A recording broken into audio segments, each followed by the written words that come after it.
Morning church, praise Lord. क्या आप सभी लोग खुश हैं? स्वागत है आप सभी का इस संडे सभा में।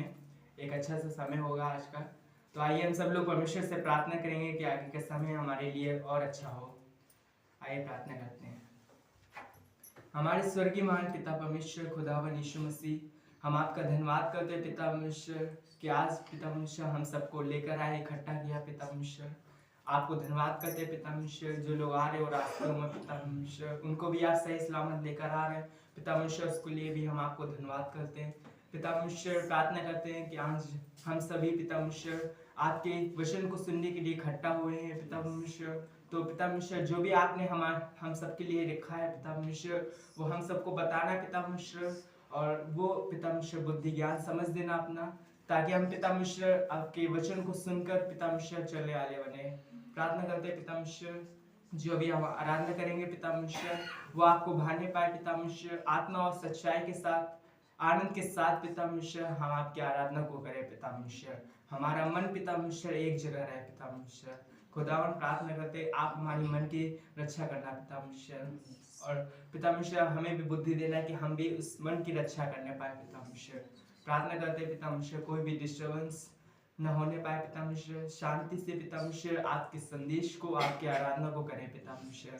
प्रार्थना करते पिता परमेश्वर पास्टर जी के हम आपके हाथों में देते पिता परमेश्वर। जो भी आपने पिता परमेश्वर पास्टर जी के द्वारा जो भी संदेश को रखा है पिता परमेश्वर, प्रार्थना करते आप मदद करना पिता परमेश्वर कि वो अच्छे से पिता परमेश्वर हम सबको समझा सके पिता परमेश्वर।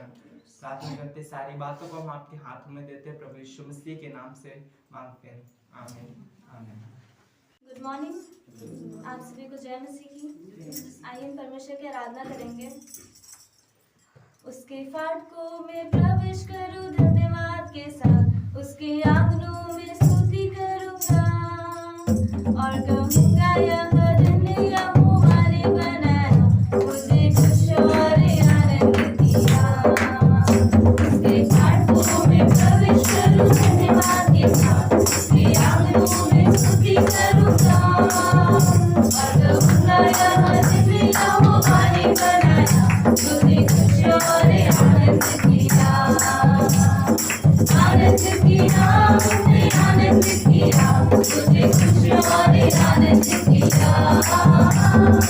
आनंद किया, उसने आनंद किया, मुझे खुश और आनंद किया। बोलो जय, बोलो जय, बोलो जय यीशु की जय, बोलो जय, बोलो जय यीशु की जय, बोलो जय जय जय, बोलो जय, बोलो जय यीशु की जय, बोलो जय, बोलो जय यीशु की जय, बोलो जय जय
बोलो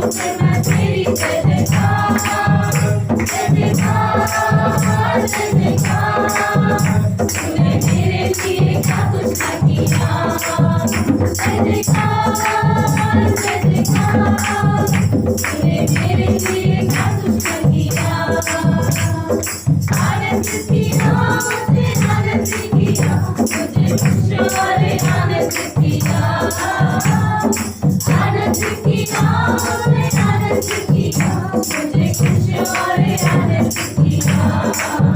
बोलो जय जय, बोलो जय श्री जय, बोलो जय जय, बोलो जय श्री जय, बोलो जय जय जय। बोलो जय जय, बोलो जय श्री जय, बोलो जय जय, बोलो जय श्री जय, बोलो जय जय जय। तेरा प्यार है महान, तेरा प्यार है जहां, मैं जो पहले खुदा था तूने डाली मुझ में जान। तेरा प्यार है महान, तेरा प्यार है जहां, मैं जो पहले खुदा था तूने डाली मुझ में जान। क्यों ना बोलूं कि मैं तेरी जय जयकार, क्यों ना बोलूं कि मैं तेरी जय जयकार, जय जयकार, जय जयकार। तूने मेरे लिए क्या कुछ न किया, जय जयकार, जय जयकार। तूने मेरे लिए क्या कुछ न किया, तूने मेरे लिए क्या कुछ न किया। हाँ पिता, आपने हमारे लिए बहुत कुछ किया पिता। आपने हमारे लिए क्रूस पे जान दी पिता। यीशु मसीह, आपका नाम सबसे सुंदर है पिता। आपके नाम से यीशु मसीह हमें क्षमा मिलती है पिता। आप में हमें नया जीवन मिला है पिता। हम धन्यवाद देते हैं यीशु मसीह, आपकी आराधना करते हैं पिता, धन्यवाद देते हैं पिता। यीशु तेरा नाम है कितना सुंदर, यीशु तेरा नाम है कितना पावन,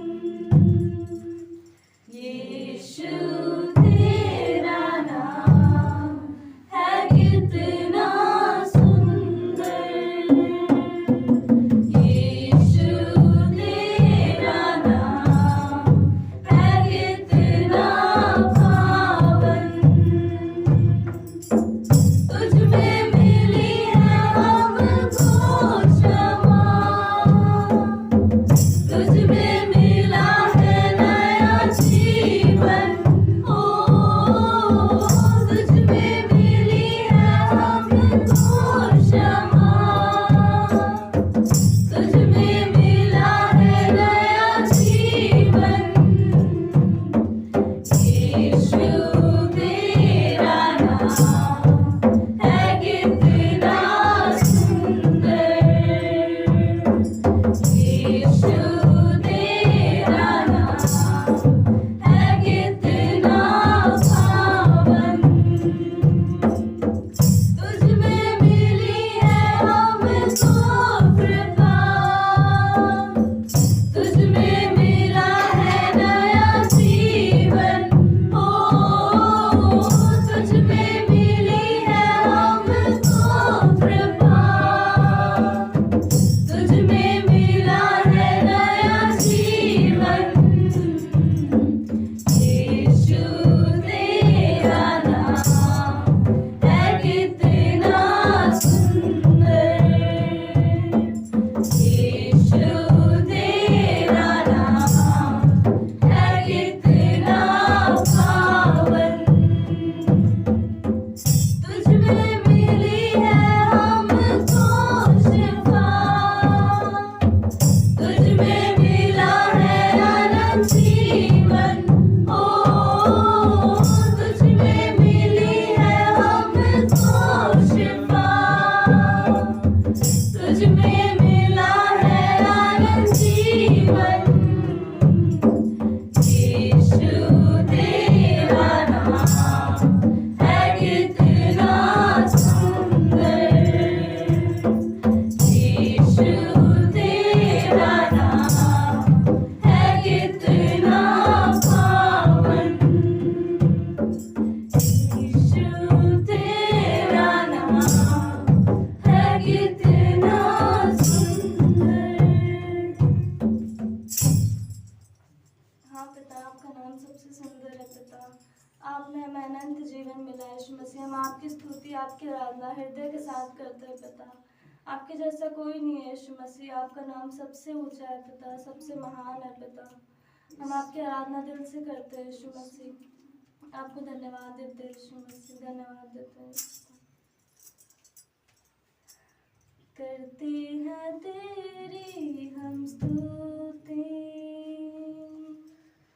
हृदय की गहराइयों से, करते हैं तेरी हम स्तुति हृदय की गहराइयों से। यीशु तू ही है हमारा प्रभु। यीशु तू ही है हमारा प्रभु। महिमा हो तेरी हालेलुया, महिमा हो तेरी, ओ महिमा हो तेरी हालेलुया, महिमा हो तेरी। आत्मा और सच्चाइयों से तेरी आराधना करें हम, आत्मा और सच्चाइयों से तेरी आराधना करें हम। ऊंचा और ऊंचा, सबसे ऊंचा रहे तेरा नाम। ऊंचा और ऊंचा, सबसे ऊंचा रहे तेरा नाम। महिमा हो तेरी हालेलुया, महिमा हो तेरी, ओ महिमा हो तेरी हालेलुया, महिमा हो तेरी।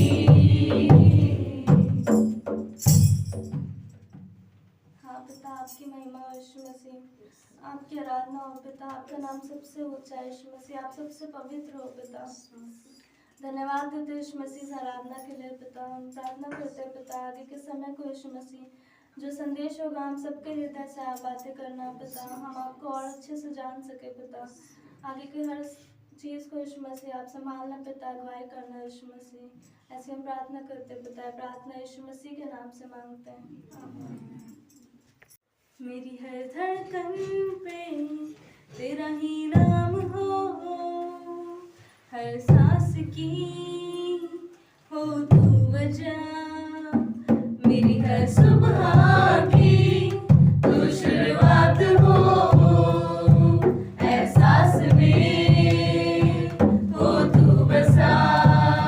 मेरी हर धड़कन पे तेरा ही नाम हो, हर सांस की हो तू वजह, मेरी हर सुबह की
तो पहला थिस्सलुनीकियों का 5वां अध्याय और 11 से आगे, तो सबने निकाल लिया? हमारे साथ पढ़ सकते हैं? हाँ, मैंने 1 से 11 बोला था। हाँ, 1 से 11 ही, ठीक। 1 से 11, 5वां अध्याय 1 से 11, ये पहला थिस्सलुनीकियों लिखा है। पर हे भाइयों, इसका प्रयोजन नहीं कि समयों और कालों के विषय में तुम्हारे पास कुछ लिखा जाए, क्योंकि तुम आप ठीक जानते हो कि जैसा रात को चोर आता है वैसा ही प्रभु का दिन आने वाला है। यहाँ पर भी यीशु मसीह ने एक बात बोली है कि जैसे चोर आता है, चोर बता के आता है, मैं आने वाला हूँ, तुम लोग रेडी रहना, नहीं ना। तो बोलता है जैसे चोर आता है वैसे ही प्रभु का दिन आने वाला है।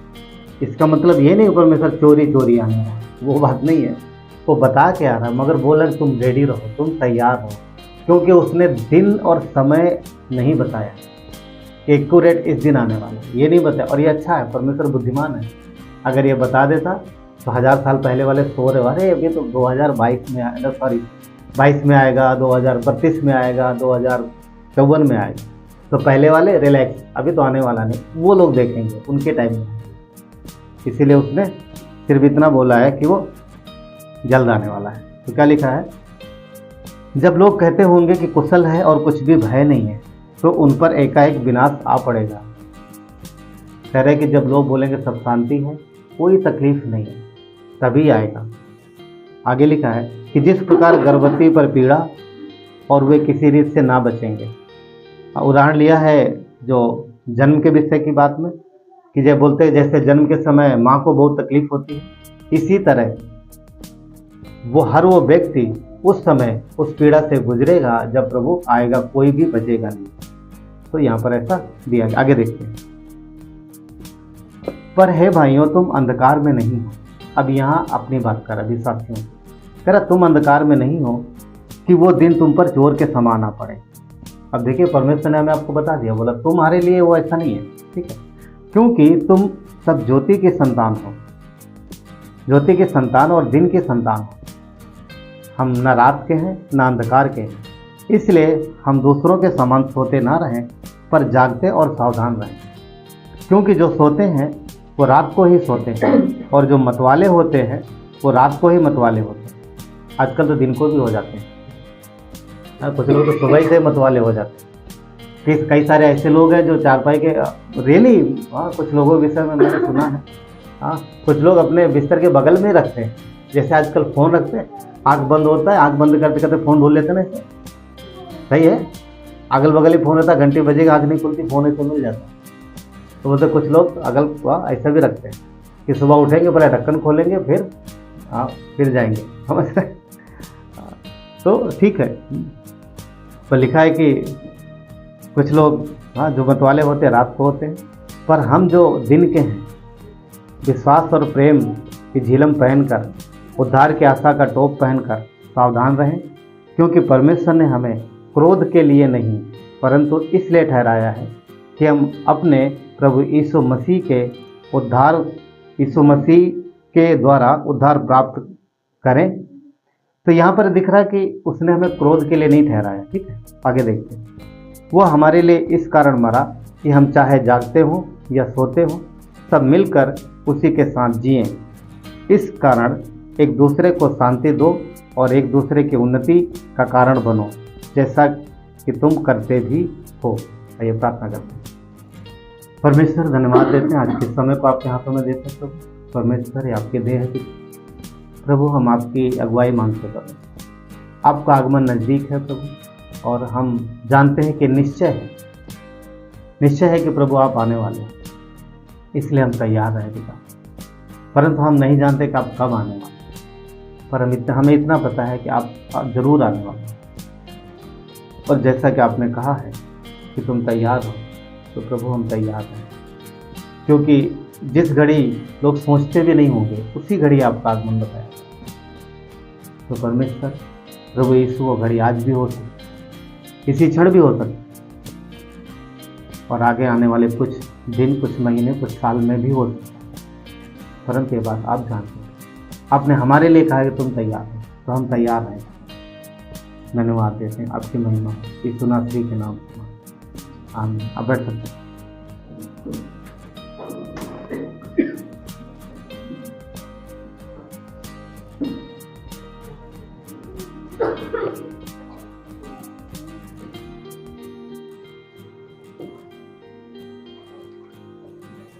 हमारी तैयारी,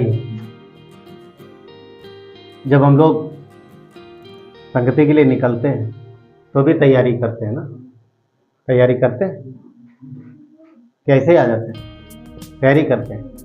तो बाकी तैयारी से पहले हमारे मन की तैयारी जरूरी है, हृदय की तैयारी।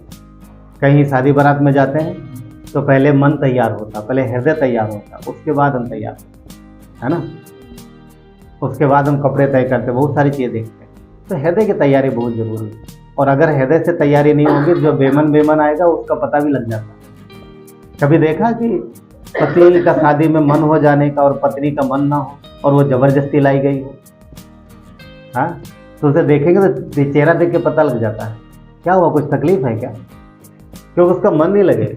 या पति का मन ना हो और पत्नी उसे जबरदस्ती ले आए तो पति का मुंह लटका रहेगा ना, और उसके दोस्त कुछ हंसी मजाक भी करेंगे तो शायद वो जोक पे भी ना आए। तो हृदय की तैयारी बहुत जरूरी, हृदय की तैयारी बहुत जरूरी। पिछले संदेश में हम लोगों ने बात किया था कि नूह के दिन के समय के विषय, राइट, सबको याद है संदेश। नूह के दिन के विषय में हम लोगों ने बात की कि ईश्वर ने कहा है कि जिस प्रकार नूह के दिन थे उसी प्रकार मनुष्य के पुत्र का आगमन होगा। और उस समय भी लोगों को पता नहीं चला, जो संसार में थे वो पार्टी कर रहे थे, वो शादी कर रहे थे, वो आनंद मना रहे थे, जो सब अपने अपने कामों में लिप्त थे। अचानक बाढ़ आई, तब उन्हें पता चला। दूसरा जब प्रभु का आगमन होगा तब भी इसी प्रकार ही होगा, लोगों को पता नहीं चलेगा कि कब होने वाला है। यीशु ने कहा कि मैं जल्द आने वाला, ये हमारे आपके लिए अच्छी बात है, वो आने वाला है, परंतु वो किस प्रकार आएगा। अभी उसका 2 बार आगमन होगा, सबको पता है। पहला क्या होगा, पहली बार कहाँ आएगा, वो धरती पर नहीं, बादलों पर आएगा, बादलों पर आएगा और बादलों से ही लौट जाएगा। तो इतनी दूर आके नीचे, थोड़ा और नीचे आ जाता है, हाँ, सोचने वाली बात है, बादलों से क्यों लौटेगा। पर ये बात हम और आप जानते हैं कि बादलों पर क्यों आए, वो स्वागत हमें लेने आएगा, एक्चुअली हमें लेने आएगा, तो हम उसका स्वागत करें। याद है 5 कुंवारियाँ, 10 कुंवारियों का दृष्टांत, वो किस लिए ठहराई गई थी, स्वागत के लिए, दूल्हे के स्वागत के लिए। तो जहाँ पर यहूदी कल्चर में जहाँ पर वो मंडप होता था उससे थोड़ा सा आगे जा करके वहाँ पर लोगों को खड़ा किया जाता था, वो स्वागत करते थे, ठीक है। तो इसी तरीके से, हाँ, इसी तरीके से हम और आप, हालांकि हम उसके दुल्हन हैं, फिर भी वो हमें धरती से नहीं बादलों पे लेने हैं। एक कितना अच्छा समय रहेगा और ये घटना बहुत अद्भुत होगी। एक स्वर्गदूत होगा जो बड़े जोर से तुरही की आवाज़ निकालेगा, तुरही फूंकेगा और एक जोर की आवाज़ होगी और वो सबको सुनाई देगी। और उसकी आवाज़ आते ही, तुरही की आवाज़ फूंकते ही, पलक झपकते ही धरती पर से जितने भी विश्वासी उद्धार पाए हुए वो सब उठा लिए जाएंगे। कोई रोटी पका रहा है, हाँ, रोटी हाथ में, एक तवे पर, एक नीचे, बंदा गायब, इंसान जो है वो गायब, ठीक। कोई हल चला रहा है, हल बैल वहीं खड़े हैं। कोई कार चला रहा है, कार आके टकरा जाएगी, अगर चला रहा है, कोई नहीं है तो मतलब वो गायब हो जाएगा। इवन प्लेन चला रहा है, प्लेन में है तो जितने, कहने मतलब कोई कहीं पर भी हो, किसी भी तरह हो, वो गायब हो जाएगा और हम बदल जाएंगे। इस शरीर में प्रभु से नहीं मिलेंगे, हम परिवर्तित शरीर में प्रभु। इमेजिन करो, एक थोड़ा सा फनी सीन है। इस तरीके से शादी हो रही, शादी, मैरिज हो रही। अपने यहाँ पर क्या होता है, विश्वासी अविश्वासी शादी करते होता ना ज़्यादातर। हाँ, विश्वासी लोग देखते नहीं, मैरिज के टाइम में देखते नहीं, खाली पैसा देखते हैं और बस शादी कर लेते हैं। अब लड़की विश्वासी है और लड़का विश्वासी नहीं है और रैप्चर हो गया, फेरे या फेरे लगते हैं ना, जो भी जैसे कर रहे हैं।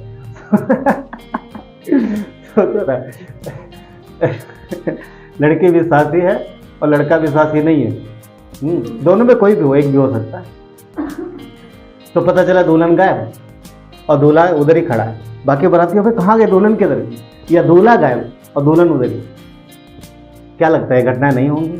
होंगी, 100% जब वो समय आएगा तो ऐसी भी घटना होगी कि शादी हो रही है, एक अविश्वासी विश्वासी के साथ हो रही है शादी, और एक पर्सन उनमें से चला गया, एक रह गया, और वो जिंदगी में दुल्हन ढूंढता रहेगा, या दूल्हा ढूंढती रहेगी, मेरा दूल्हा किधर, ढूंढो भाई, है ना?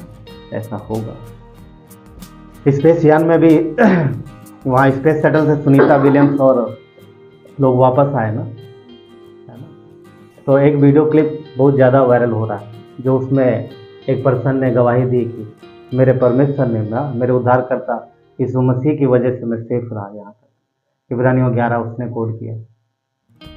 तो अगर रैप्चर हो जाता, ठीक है, उसके रहने तक, तो वो वहीं से चला जाता, तो कहाँ जाता हो? पहले ऊपर जाता है, नीचे आता हो? स्पेस शटल, समझ रहे मैं क्या बात कर रहा हूँ? वो लोग ऊपर थे, ऊपर अंतरिक्ष में थे, अब रैप्चर होगा तो वो भी तो जाएगा वहां से। तो मुझे लगता है बादल थोड़ा नीचे है, पहले वो नीचे आता फिर ऊपर जाता। चलो कैसे भी हो सकता है, परंतु बोलने का मतलब ये है कि इंसान कहीं भी रहेगा, उठा लिया जाएगा। और ये घटना एक देश में नहीं होगी, पूरी पृथ्वी पर, पूरी धरती पर होगी, हर जगह।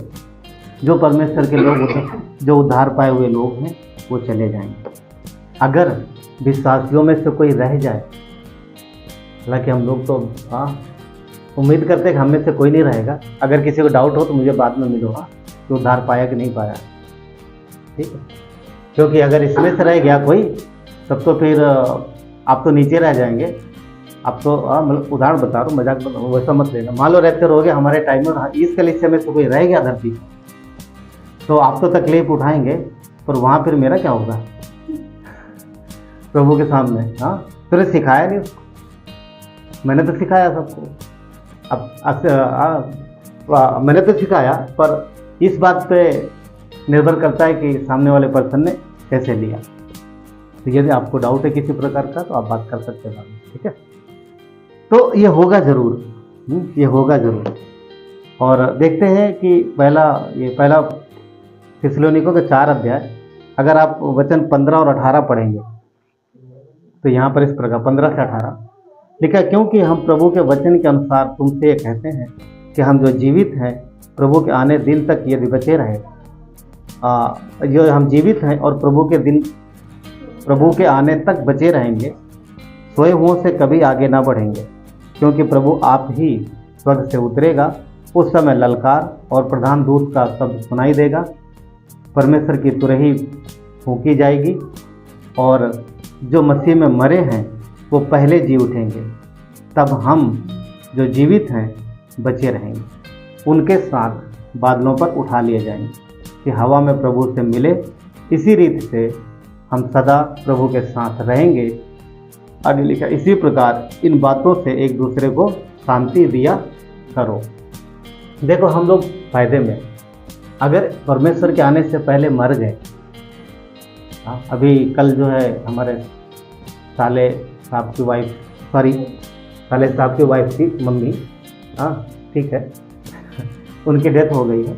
ठीक है, वो मतलब ठीक नहीं है, डेथ होना तो सबके लिए दुखदायी होता है, चाहे उम्र जैसी भी हो, परंतु एजेड थी, उनको एक तकलीफ थी, बीमारी थी, पर उम्र हो गई थी और उनके फेफड़े में समस्या थी, और परसों रात को उनका निधन हो गया।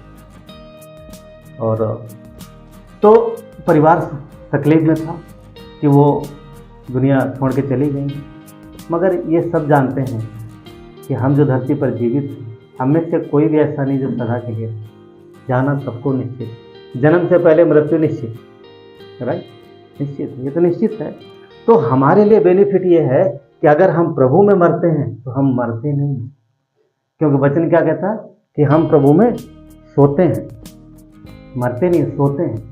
दुनिया में लोग मरते हैं, वो दुखित होते हैं, क्योंकि उनका व्यक्ति अब उनसे कभी नहीं मिलेगा, उनके पास कोई आशा नहीं। क्या हमारे पास है आशा कि हम मिलेंगे दोबारा? यस, हम 100% मिलेंगे। यहाँ पर 30, 35, 40 साल के लिए, 50 साल के लिए हम साथ में थे, पर अब जब बिछड़ गए हैं तो सदा के लिए नहीं बिछड़े। क्यों? क्योंकि वो इंसान कहाँ पहुँच गया है? अपने बनाने वाले पास। कैसे पहुंचा है? क्या अपने कर्मों से गया है? क्या आप अच्छी जाति में पैदा हुआ इसलिए? नहीं, वो यीशु पर विश्वास करने के लिए कि वो उसके पापों के लिए मरा, कब्र में गया और जी उठा। उसने एक्सेप्ट किया इस बात, मन फिराया इस वजह से। तो हम जो विश्वास करने वाले हैं तो हमारे पास तो बड़ी आशा कि हमारे लोग यदि चले गए हैं तो हम उनके पास ही जा रहे हैं। तो ये बहुत अच्छी बात है।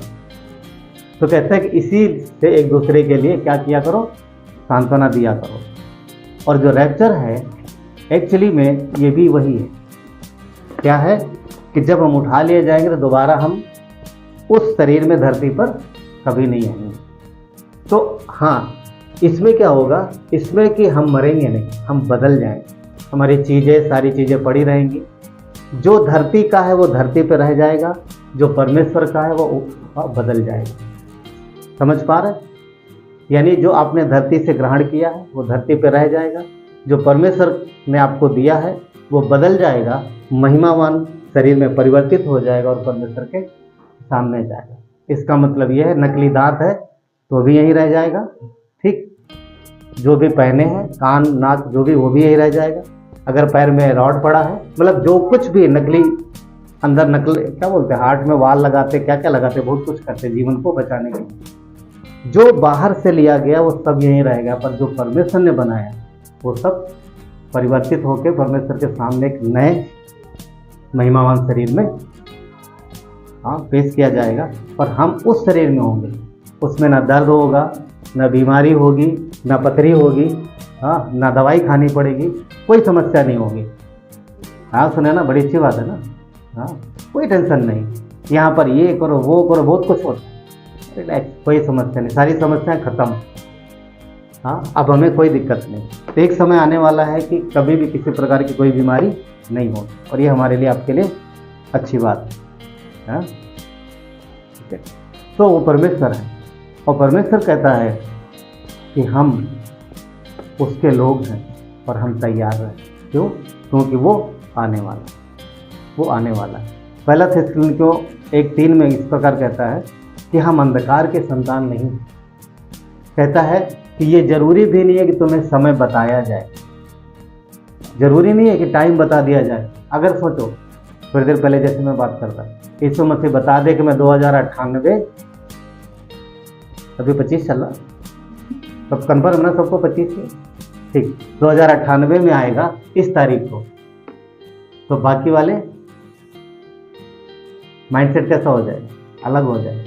इसलिए उसने कहते हैं जरूरत ही नहीं है कि ये बताने की कब आने वाला हूँ, जरूरत इस बात की है कि तुम तैयार हो, क्योंकि मैं आने वाला हूँ। परमेश्वर ने बोला तुम तैयार हो। और मत्ती के 24 में भी उसने बात बोली थी कि नूह के दिन के समय, नूह के दिन के विषय में क्या था? अचानक हुआ। तो ये घटना अचानक ही होगी, पर हमें तैयार रहने की जरूरत है। बाइबल में कुछ लोगों का रैप्चर हुआ है, किसी को याद है कौन वो लोग थे? यस, हनोक, एलिया और गुड, 3 लोगों का रैप्चर हुआ है। ये पहली घटना नहीं है कि जो होने वाली, अब हाँ बड़े स्तर पे होने वाली, पर 3 लोगों का ऑलरेडी रैप्चर हो चुका। हनोक का, एलिया का, यीशु मसीह। ठीक, यीशु मसीह मुर्दों में जी उठे, परंतु हनोक और एलिया इसी शरीर में परिवर्तित होकर के स्वर्ग में गए, वो मरे नहीं, वो उन्होंने मृत्यु नहीं देखी। अब एलिया के विषय में अगर बात करें थोड़ा सा, तो दूसरा राजा के दूसरा अध्याय में अगर हम लोग चलेंगे तो यहाँ पर कुछ हम लोग कुछ चीज़ देखेंगे, कुछ बातों को। दूसरा राजा दूसरा अध्याय और वचन 1 पढ़ेंगे।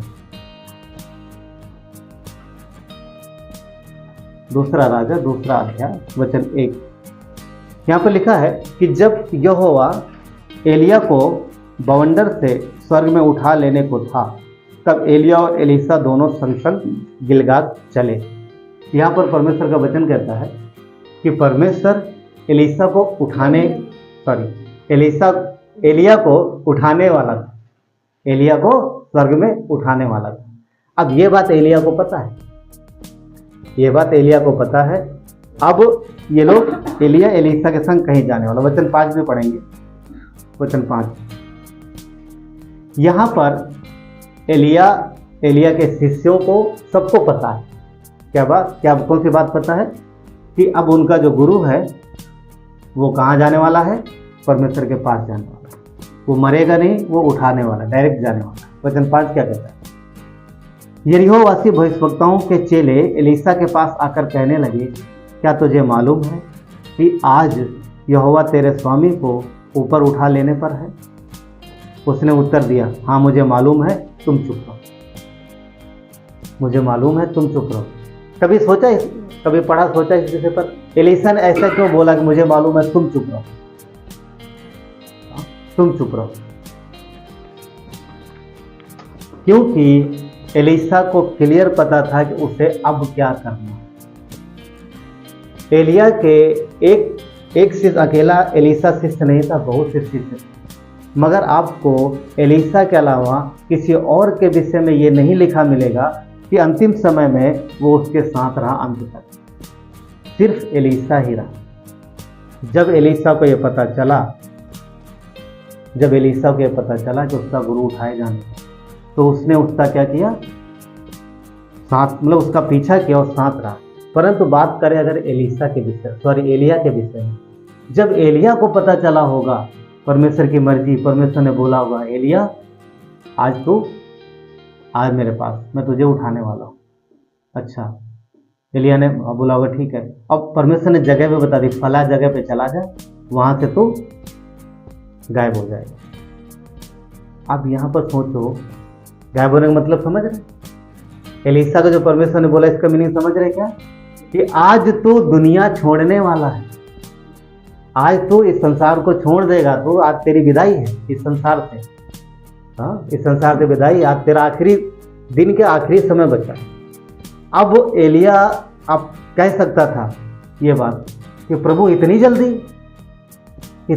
अभी तो मैं थोड़े ही 40-45 का, पता नहीं कितना उम्र था उस समय, अनुमानित उम्र है। बोल सकता था कि प्रभु इतनी जल्दी, थोड़ा पहले नहीं बता सकते? 2 साल पहले बताते तो मैं थोड़ा तैयारी कर लेता। हाँ, देखो कितने काम रह गए मेरे, मुझे वहां जाना था, मुझे ये काम करना था, मुझे वो काम करना था, बहुत कुछ।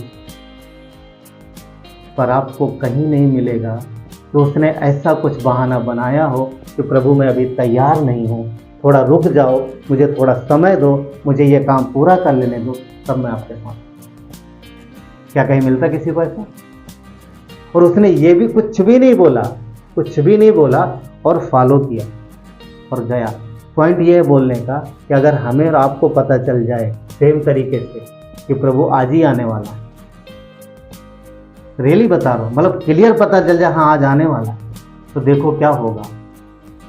बीच में याद है, हाँ पता, आपको याद होगा कि सन 2000 के आसपास में बड़ी बड़ी वो होल्डिंग भी लगाई गई थी कि दुनिया का अंत आने वाला है। तो उस समय बहुत से लोग, हम तो उस समय विश्वास में नहीं थे, पर जो विश्वासी होंगे उनके मन में क्या चल रहा कि सही में अगर आ गया तो बाप रे, ये काम रहेगा, मेरा ये रहेगा, इतनी जल्दी है ना, इतनी जल्दी। मगर जो तैयार है, जो दिल से तैयार, जो हृदय से तैयार, प्रभु मैं आपका हूँ, जो भी दिया मैंने किया है, अब जब चाहे आओ, मैं रेडी हूँ, वो तैयारी। तभी यीशु ने बोला कि स्वर्गीय वस्तुओं पे मन लगाओ, ना कि धरती की वस्तुओं। अगर धरती की वस्तुओं पे मन लगा तो जाने में तकलीफ होगी। संसार में लोग कहते हैं ना, किसी का प्राण देर से निकलता है सुना होगा ना, देर से निकलता है। हालांकि ऐसा है नहीं, जब उसका समय हो तो चला ही जाता है, पर लोग बोलते हैं कि किसी का प्राण देर से निकलता है। क्यों? क्योंकि उनका कहना मतलब है कि उसका मन इन चीज़ों पे लगा है, वो जा नहीं पा रहा था इन चीज़ों को छोड़। तो तैयारी की बात, हम संसार के जैसे नहीं हैं, हम परमेश्वर पे भरोसा करते हैं, इसलिए निश्चित है कि वो आने वाला है। और नहीं हमारे समय में अगर आया तो ये भी निश्चित है कि हम जाने वाले। ध्यान से देखो, उस मरे हुए व्यक्ति को, कोई भी अगर मरता है, मेरे माइंड में हमेशा सवाल आता है, ये क्या लेके जा रहा है? जिंदगी भर इसने चीज़ें पाने की कोशिश की, जिंदगी भर इसने बहुत सारी चीज़ें हासिल करने की कोशिश की, बहुत सारी चीज़ों में लोगों से झगड़ा है, बहुत सारी चीज़ों में इसने नफरत हासिल की, बहुत कुछ किया और अंतिम समय तक बहुत कुछ करता रहा।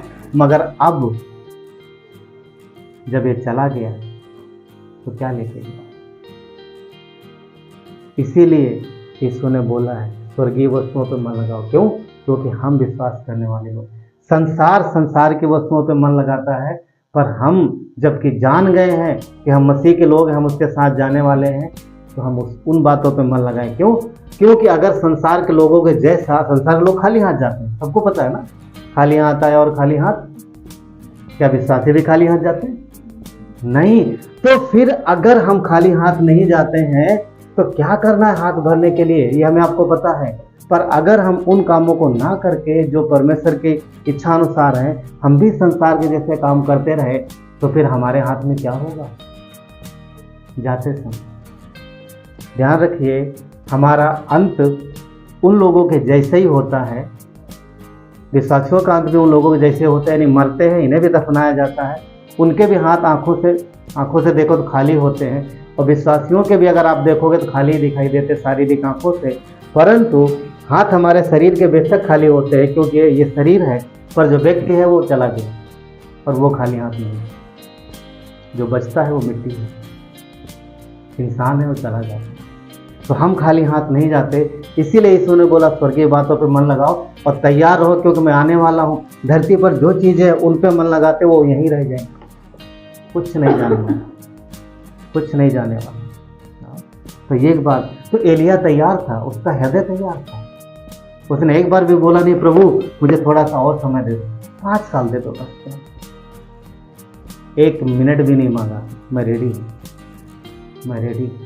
आपको पता है रैप्चर बहुत जल्दी होने वाला है, बहुत जल्दी होने वाला। ये घटना बड़ी जल्दी होने वाली। क्यों? क्योंकि हम अंतिम समय में चल रहे हैं, अंतिम समय में। हाँ, समय के हिसाब से सन 2000 में समय पूरा हो गया।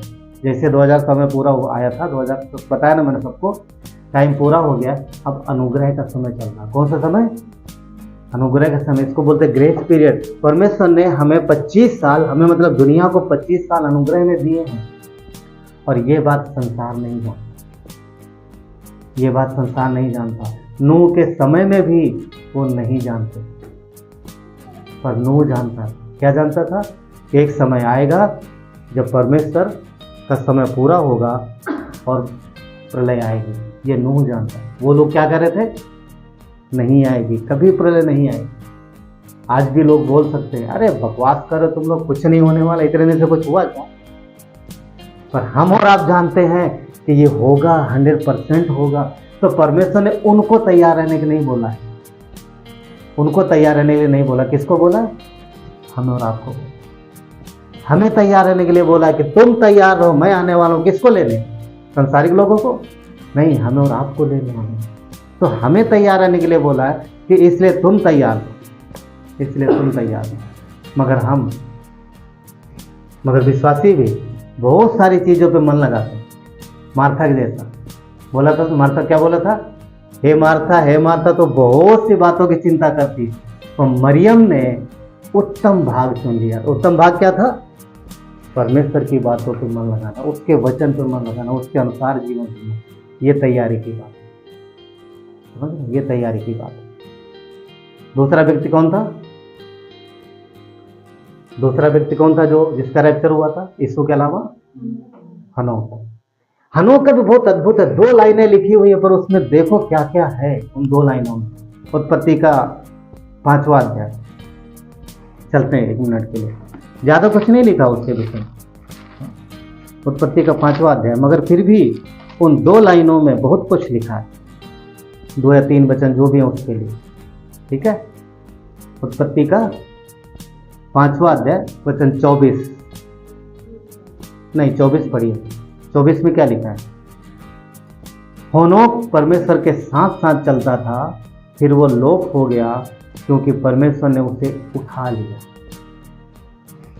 पहली बात उसके लिए क्या है कि वो परमेश्वर के साथ साथ चलता था। कभी किसी के साथ गए आप पैदल? हाँ, किसी के साथ गए पैदल? सब लोग गए होंगे ना। अच्छा, कभी ऐसे पर्सन के साथ गए हैं जो बड़े धीरे धीरे चलता हो और आपकी स्पीड थोड़ी ज्यादा हो? कभी गए? कोई मतलब बड़ा स्लो स्लो चल रहा है, आपकी स्पीड बहुत ज्यादा है, या आप बड़ी स्पीड में चल रहे हो, दूसरे पर्सन की बड़ी स्पीड थोड़ा बहुत स्लो है, तो साथ चलने में कैसा होता है? समझ पा रहे हैं? जो स्पीड में चल रहा है अलग, उसकी वो स्पीड में चल नहीं रहा पर उसकी स्पीड ऐसी है तो वो आगे निकल जाएगा, पीछे वाला सोचेगा देखो आगे छोड़ चला गया। अगर एक बात बता रहा हूं, तो एक आगे और एक पीछे, एक आगे और पीछे, ऐसा होता है? हो सकता है, नॉर्मल सी बात, कोई बड़ी बात नहीं है। मगर होनोक के विषय में क्या लिखा? होनोक और परमेश्वर दोनों साथ साथ चलते। अब देखो होनोक की स्पीड कितनी होगी चलने की? सोच, मनुष्य है कितनी स्पीड में चलेगा? जितनी स्पीड में चल सकता है। तो परमेश्वर की स्पीड इमेजिन करो ना आप। पर परमेश्वर मनुष्य की स्पीड में चल रहा है, क्या ये छोटी बात है? हाँ, क्या ये छोटी बात है? परमेश्वर मनुष्य के साथ चल रहा है, ये छोटी बात नहीं है। यीशु धरती पर छोड़ के आया, अपने चेलों के साथ चला, उनके स्पीड में, उनके दायरे में चला, उनके लेवल में चला, ये बड़ी बात है। कहने का मतलब क्या है? परमेश्वर के अंदर वो इच्छा है, वो भूख है, वो हमारे आपके साथ चलना चाहता है। ऐसा नहीं कि होनोक के साथ चल के बस उसकी इच्छा पूरी हो गई, या स्वर्ग छोड़कर धरती पर आया, चेलों के साथ चला, उसकी इच्छा पूरी होगी, नहीं, वो आज भी हमारे आपके साथ चलना चाहता है। बस जरूरत ये है कि हम और आप उसके साथ चलना शुरू करें। क्या वचन नहीं कहता परमेश्वर के निकट आओ तो वो भी तुम्हारे निकट आएगा? मीनिंग क्या है? वो चाहता है हमारे आपके साथ चलना इस धरती पर, इसी जीवन में, इसी शरीर के साथ। होनोक के पास दिव्य शरीर नहीं था, कोई अलग से शरीर नहीं था जो परमेश्वर की स्पीड में चला, उसके पास यही शरीर था। परमेश्वर उसके साथ चलता। और साथ चलने का मतलब क्या है? साथ चलने का मतलब क्या है? परमेश्वर की इच्छा अनुसार। पाशाकाल ने एक बार इस पर एक संदेश किया काफी पहले, उसका एक थोड़ा सा भाग बताता। इस तरीके से बोले इमेजिन करो, एक जैसे कभी एक छोटा बच्चा और उसका पिता साथ में चलते हैं, पिता बच्चे को उंगली पकड़ता है और साथ साथ चलते हैं, ठीक है, घूमने जाते हैं। तो इसी तरीके से कह सकते हैं कि होनोक जा रहा होगा, ठीक, और वो परमेश्वर की उंगली पकड़े हुए चल रहा है, और चलते जा रहे हैं, बातें कर रहे हैं, चलते जा रहे हैं। फिर होनोक ने बोला कि प्रभु काफ़ी समय हो गया, काफ़ी दूर निकल आए, अभी वापस चलते हैं, मुझे घर जाना है। तो परमेश्वर ने क्या बोला? तूने सही काम, काफ़ी दूर निकला, तेरा घर बहुत दूर है, मेरा ज़्यादा नज़दीक है, चल इधर ही चलते हैं। समझ पा रहे? मतलब एक इस तरीके से बोल कि परमेश्वर के साथ चलते चलते वो चला गया। परमेश्वर बोला मैं तो मेरे घर आ गया, नज़दीक आ गया, अब रहने दो, वापस जा। पॉइंट क्या बोलने का? पॉइंट ये है कि वो उसके साथ चल, परमेश्वर की इच्छा अनुसार है। तो परमेश्वर की इच्छा आज भी है कि हमारे आपके साथ चले। इसका मतलब ये नहीं कि आप गायब हो जाएंगे उसके, उसका मतलब ये है कि हम जब उसकी इच्छा अनुसार चलते हैं तो धरती पर परमेश्वर की महिमा प्रकट होती है। दूसरी बात, पहले होनोक परमेश्वर के साथ नहीं चलता, उतना अच्छे से नहीं चलता। यहाँ पर एक बड़ी गहरी बात है। कौन सी गहरी बात? कि होनोक ने कब चलना शुरू किया, कब निर्णय लिया परमेश्वर के साथ चलने। पढ़ो वचन 21 देखें, लिखा है, उत्पत्ति का 5 अध्याय वचन 21 लिखा है, जब होनोक 65 वर्ष का हुआ तब उससे मथुसेला का जन्म हुआ। 65 वर्ष की उम्र में होनोक पिता बना। ठीक, आगे लिखा है 22, होनोक के जन्म के पश्चात, मथुसेला के जन्म के पश्चात होनोक 300 वर्ष तक परमेश्वर के साथ साथ चलता रहा। क्या लिखा है? मथुसेला के जन्म के पश्चात, बेटे का जन्म हुआ उसके बाद, ना कि उसके पहले। मैरिज हो गई है, पत्नी है, पर जब बेटे का जन्म हुआ, पहला बेटा पैदा हुआ उसको 65 साल की उम्र में, बेटे का जन्म हुआ है, लिखा है बेटे के जन्म के पश्चात मथुसेला 300 साल तक परमेश्वर के साथ चलता रहा। आगे लिखा है उसके और भी बेटे बेटियां उत्पन्न हुई। इस प्रकार होनोक की आयु 365 वर्ष की हुई। फिर होनोक परमेश्वर के साथ चलता था, फिर वो लोप हो गया क्योंकि परमेश्वर ने उसे उठा लिया। इतनी लाइनें उसके विषय में लिखी हुई। अब जो बोलना है पॉइंट ये है कि जब तक वो अकेला था, जी रहा था, पत्नी आई तब भी उसने ज़्यादा ध्यान नहीं दिया, मगर जब बच्चे का जन्म हुआ तब उसने बुद्धि लगाया, सोचा यार अभी तो जिम्मेदारी बढ़ गई, अब मुझे चाहिए कोई मार्गदर्शन करने वाला, पल पल, हाँ हर पल मुझे संभालने वाला और हर कदम पर मेरी अगुवाई करना। तब उसने सोचा और तब उसने निर्णय लिया कि अब वो परमेश्वर के साथ चला। लिखा है 300 साल चला, उसके और भी बेटे बेटियां उत्पन्न हुए। पॉइंट ये है कि मथुसेला के जब परिवार बढ़ा तब उसने निर्णय लिया कि मैं मेरे परिवार की जिम्मेदारी स्वयं की बुद्धि से, स्वयं की ताकत से नहीं संभाल सकता, तो मुझे निर्णय लेना है, मुझे परमेश्वर की बुद्धि और परमेश्वर की सामर्थ्य मेरे परिवार। एक बड़ी अच्छी बात, और ये परमेश्वर को पसंद आया, ये परमेश्वर को पसंद आया।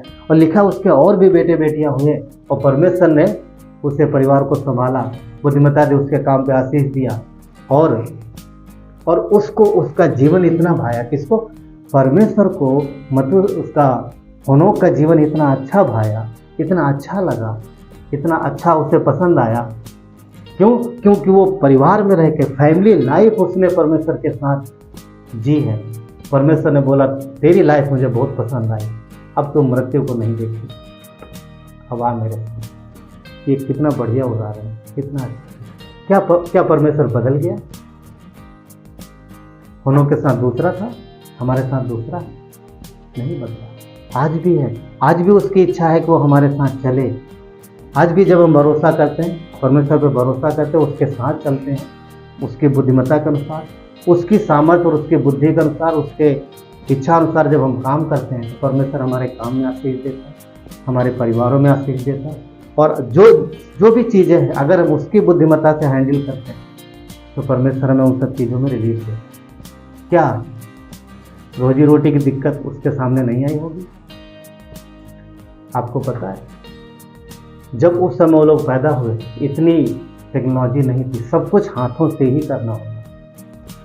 आटा अभी तक पीसते थे लोग, हाँ, तो हाथ वाली चक्की। तो उस समय क्या होगा? तो कोई मशीनी यंत्र था? कुछ नहीं था, सब कुछ हाथ से करते। तो चैलेंज था उसके पास, काम था उसके पास, पर टाइम निकाला उसने, परमेश्वर के लिए समय निकाला। और सोचो क्या सारे दिनों परमेश्वर के वचन ही पढ़ता था, सोचता था? नहीं, जो भी करता था सब उसकी इच्छानुसार करता था। परमेश्वर ने उसके सारे समय को क्या बोला? वो 300 साल तक परमेश्वर के साथ चलता था।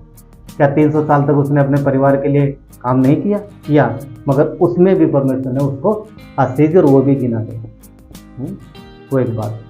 तो तैयारी, होनोक ने हृदय से तैयारी कर ली और उसके विषय में भी कहीं नहीं मिलता उसने बोला अरे प्रभु मेरे पत्नी बच्चे नीचे, वो तो नीचे रह गए। तैयार था, वो तैयार था। कल अखबार में एक खबर आई, अखबार में एक मोबाइल पर नोटिफिकेशन आया, कल या परसों, कहीं कुछ लोग जा रहे थे रास्ते में और उनका एक्सीडेंट हो गया। एक ही घर के 6 लोग एक ही साथ मर गए, 6 के 6, और वो 6 के 6 लोग सगे भाई थे। 6 भाई एक ही साथ मरे, एक ही साथ, एक ही। क्या वो तैयार थे इन चीज़ों के लिए? नहीं तैयार। पर इसका पता नहीं है ना, पता नहीं है। जैसे यीशु ने बोला मैं आने वाला हूँ, पता नहीं, तो इंसान के जीवन का अंत का भी पता नहीं कब आने वाला है। इसीलिए हमें तैयार रहना है।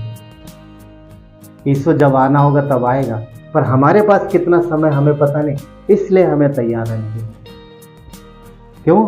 क्योंकि हमें तैयार रहना दोनों तरीके से। अगर हमारा समय आ गया हम तैयार हैं, और अगर हम जीवित बचे रहे यीशु के आने तक, तब भी हम तैयार हैं, क्योंकि ये तैयारी का समय है। लूका 12:40 कहता है कि तुम तैयार रहो, क्योंकि जिस घड़ी तुम सोचते भी नहीं हो उसी घड़ी मनुष्य का पुत्र आ जाएगा। तो हम अंतिम समय में जी रहे हैं और हमारा समय जो है वो सीमित है इस धरती पर, तो हमें तैयार रहने की ज़रूरत है। क्यों?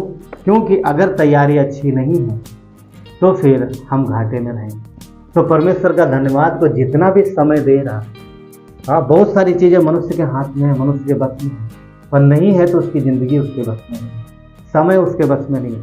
तो जितना समय वो दे रहा है उतने समय में हम परमेश्वर का धन्यवाद दें, क्योंकि कब समय पूरा हो जाएगा हमें पता नहीं। मरकुस 1:15 में यीशु ने कहा है कि समय पूरा हुआ है, परमेश्वर का राज्य निकट आ गया, मन फिराओ और सुसमाचार पर विश्वास करो। अब हमने मन भी फिरा लिया है, सुसमाचार पर विश्वास भी कर लिया, तो अब क्या करना है? सवाल पैदा होता अब क्या करना है? इसके लिए हम लोग चलेंगे पहला पत्रस अध्याय 1, पहला पत्रस अध्याय 1 में जाएंगे और वचन पढ़ेंगे 13 और 15। कोई पढ़िए, 13 से 15 जाएंगे इसलिए।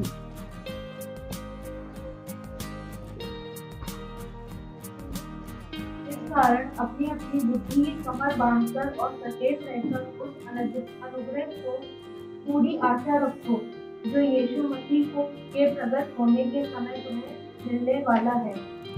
आज्ञाकारी बालकों के समान अपनी अज्ञानता के समय की पुरानी अभिलाषाओं के सदृश न बनो, पर जैसा तुम्हारा बुलाने वाला पवित्र है वैसे ही तुम भी अपने सारे चाल चलन में पवित्र बनो। बस ठीक है। क्या कहता है कि इसी कारण से अपनी अपनी बुद्धि की कमर बांधकर, किसकी बात कर रहा है? बुद्धि, समझ, बुद्धि। हाँ बोला बुद्धि की कमर बांधो। कमर बांधने में नहीं समझ रहे हैं? जब लोग कहीं जाते थे पुराने ज़माने में तो कस के अच्छे से कमर बांध, अब तो पैंट है बेल्ट लगा लेते हैं। तो पहले ये सब नहीं था, पहले का पहनावा अलग था। तो पहले अलग टाइप के कपड़े होते थे तो उनको कस के बांधा जाता, कमर को कस के बांधा जाता ताकि ढीले ना हो कपड़े। तो वही बोला है कि वो तैयारी का होता। हाँ वो मीन्स मतलब कमर बांधना मतलब तैयार रहना। तो बोला बुद्धि की कमर बांधकर तैयारी करो। वचन 14 कहता है कि आज्ञाकारी बालकों के समान अज्ञानता के पुरानी अभिलाषाओं के सदस्य ना बने। यानी जो अज्ञानतावश पुरानी अभिलाषाओं के तहत जो जीवन जी रहे थे उन सब सारी चीज़ों से बाहर निकलना है, बुद्धिमान बनना है। क्यों? क्योंकि जैसा तुम्हारा बुलाने वाला पवित्र है वैसा तुम भी पवित्र बनो। तो ये कह रहा है कि हमें पवित्र जीवन जीने की ज़रूरत है और परमेश्वर ने जो हमें जिम्मेदारी सौंपी, जो काम सौंपा है, उस काम को, उस जिम्मेदारी को करने की ज़रूरत है। क्योंकि जिस दिन आंख बंद हो गई, यानी जिस दिन हम धरती से विदा हो जाएं, फिर हम परमेश्वर के दिए गए कार्य को नहीं कर पाएंगे। क्यों? क्योंकि वो हमें धरती पर के लिए दिया गया। ठीक है। और परमेश्वर पवित्र है, इसीलिए हमें पवित्र रहने की ज़रूरत है। इफिसियों का 4 अध्याय वचन 22 और 24 देख लेंगे कुछ समय के लिए। इफिसियों का 4 अध्याय वचन 22 और 24 से देखेंगे। तो वचन 22 कहता है, तुम पिछले चाल चलन के पुराने मनुष्य तत्व को जो भरमाने वाली अभिलाषाओं के अनुसार होता था उतार डालो और अपने मन के आत्मिक स्वभाव में नए बनते हैं। तो क्या कह रहा है कि पुराना जो पिछला चाल चलन है, जो पुराना जीवन है, जो पहले कैसे करते थे, तो बोला उन सबको हटा दो, उन सबको निकाल दो। पहले कैसा सोच विचार था, पहले कैसे बातें करते थे, पहला कैसे जीते थे, वो अब नहीं रहा। क्यों? क्योंकि अब नया जीवन, मसीह में नया जीवन मिला है। तो पुराने तौर तरीके से हमें नहीं जीना है, अब हमें मसीह के अनुसार जीना है। कहता है ये सब चीज़ें छोड़ दो और पिछले वचन 20 ओके, हमने 22 से लेना था ना, 22 से लिया। तो आगे देखते हैं, अपने मन के आत्मिक नए हो जाने से अपने मन के आत्मिक स्वभाव में नए बनते जाओ। तो कह रहा है कि आत्मिक में नए बनना है। वचन 24, नए मनुष्य तत्व को पहन लो जो परमेश्वर के अनुरूप सत्य की धार्मिकता और पवित्रता में सजा गया। तो परमेश्वर की इच्छा अनुसार जो हमें नया जीवन मिला है, तो नया जीवन में नया स्वभाव हमें लेना है अपने जीवन में।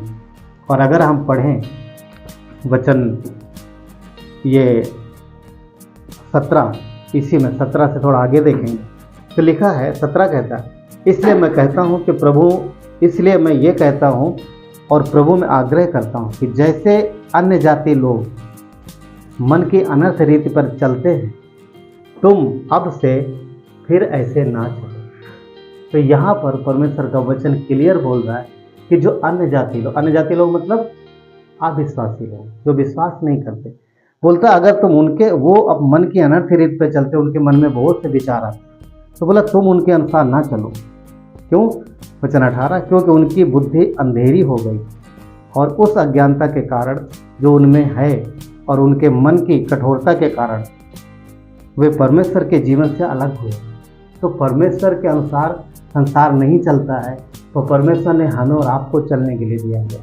अविश्वासियों से परमेश्वर कह रहा, उदाहरण लिया उसने कि अविश्वासियों के जैसा जीवन हमें नहीं जीना है, परंतु हमें परमेश्वर के जैसा जीना है, उसके स्वभाव को अनुसरण करना, क्योंकि हम उसके लोग हैं और ये हमारी तैयारी है।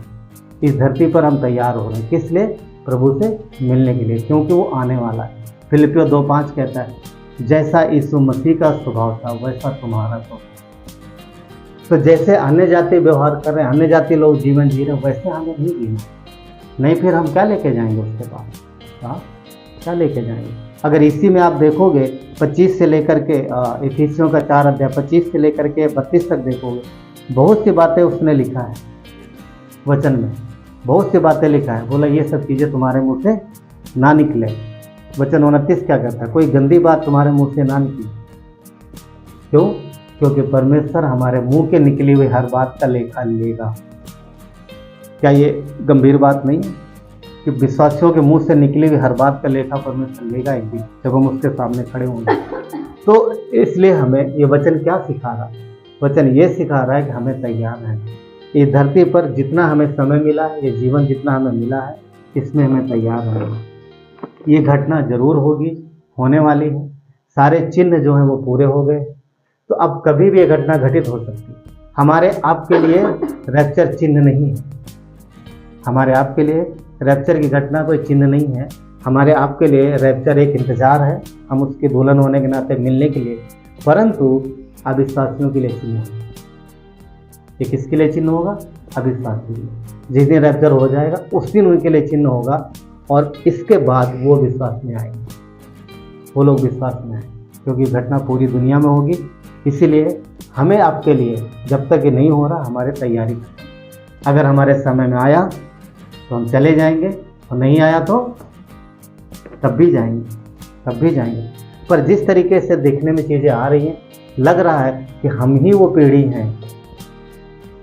मैं कोई 90 साल का उसकी बात नहीं करता ना, कि 90 साल का है बोलेगा अगले महीने वो चला गया, नहीं हम इस पीढ़ी कैसे, वो बात नहीं है। कि जैसा लग रहा है कि हम ही इस पीढ़ी जो यंग लोग हैं, यंगेस्ट बात नहीं, तो शायद हम उस पीढ़ी के हो सकते हैं कि जिस पीढ़ी में परमेश्वर आने वाला, यीशु आने वाला। क्यों? क्योंकि आज सब कुछ ऑलमोस्ट पूरा हो गया, और जो रह गया है थोड़ा परमेश्वर के समय में पूरा हो जाएगा। दुनिया तैयार हो रही है, हमें भी तैयार होना है। ये संसार तैयार हो रहा है, किसके लिए? अंत के लिए। तो हमें भी तैयार होना है, किसके लिए? प्रभु से मिलने के लिए। हम अपने आप को तैयार, क्यों? क्योंकि तैयारी करते हैं। आइए प्रार्थना करें। परमेश्वर धन्यवाद देते हैं आपकी करुणा दया के लिए, धन्यवाद प्रभु आपके प्रेम के लिए। परमेश्वर अद्भुत अनुग्रह आपने दिया। हम प्रभु यीशु गुनहगार थे, आपने हमें बचाया है, आपने हमारे लिए क्रूस पर जान दी प्रभु, आपने हमारे पापों को अपने लहू से धोया, आप मुर्दों में से जी उठे परमेश्वर, और एक दिन हम भी जिएंगे। अगर हम धरती छोड़ देते हैं तो परमेश्वर हम इंतज़ार कर रहे हैं आपके आने का। प्रभु हमें तैयार होने में मदद करो, ताकि संसार में जो भरमाने वाली चीज़ें, भरमाने वाली आत्माएं हैं, हम उनसे अलग रह सकें और हम एक अच्छी चाल चल सके, एक अच्छा जीवन जी सके। परमेश्वर यहाँ जो भी बीमार हैं, प्रभु यीशु आपके नाम से मांगते उन्हें चंगाई मिले, क्योंकि आप चंगाई देते हो प्रभु, प्राणों की चंगाई देने। प्रभु इस रिश्तों में समस्या है उसमें चंगाई मिले। प्रभु प्रेम का आत्मा आने पाए, प्रभु सामर्थ्य का आत्मा प्रभु इनके जीवन में काम, आपकी सामर्थ्य है प्रभु। धन्यवाद देते हैं प्रभु और आपकी महिमा होती है। सारा आदर गौरव महिमा आपको देते हैं। प्रार्थना उद्धार करता है यीशु नासरी के नाम में, आमीन।